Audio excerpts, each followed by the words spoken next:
Hello friends, welcome back. I hope all are doing well. So हम बात करेंगे syntax industry share के बारे में। सस्पेंड है एनएससी बीएससी दोनों से एंड 26 सितंबर को इनकी नेक्स्ट हियरिंग है एनसीएलटी अहमदाबाद ब्रांच में।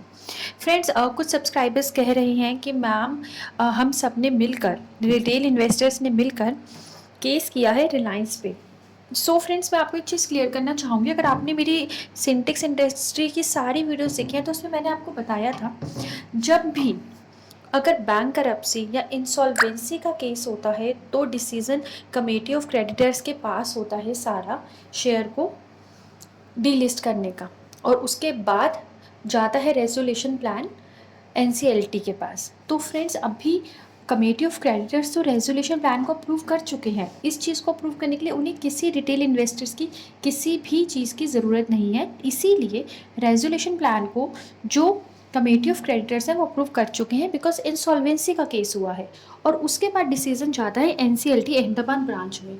तो फ्रेंड्स, इस चीज़ में अगर आप केस भी करते हैं तो इसका कोई भी इम्पैक्ट नहीं पड़ेगा, बिकॉज कम्प्लीटली नाउ पूरा का पूरा डिसीजन इंसॉल्वेंसी केस में जाता है अब एनसीएलटी के पास। तो अगर आप रिलायंस पे केस भी करेंगे तो फ्रेंड्स उसका कुछ खास इम्पैक्ट नहीं पड़ने वाला, क्योंकि ये प्रॉपर रूल्स एंड रेगुलेशन होते हैं शेयर मार्केट के कि अगर इंसॉल्वेंसी का केस नहीं होता तो बायबैक आता या आप लोगों से पूछा जाता। बट यहाँ पर इंसॉल्वेंसी का केस है तो कम्प्लीटली डिसीजन पहला कमेटी ऑफ क्रेडिटर्स का होता है और दूसरा एनसीएलटी का होता है।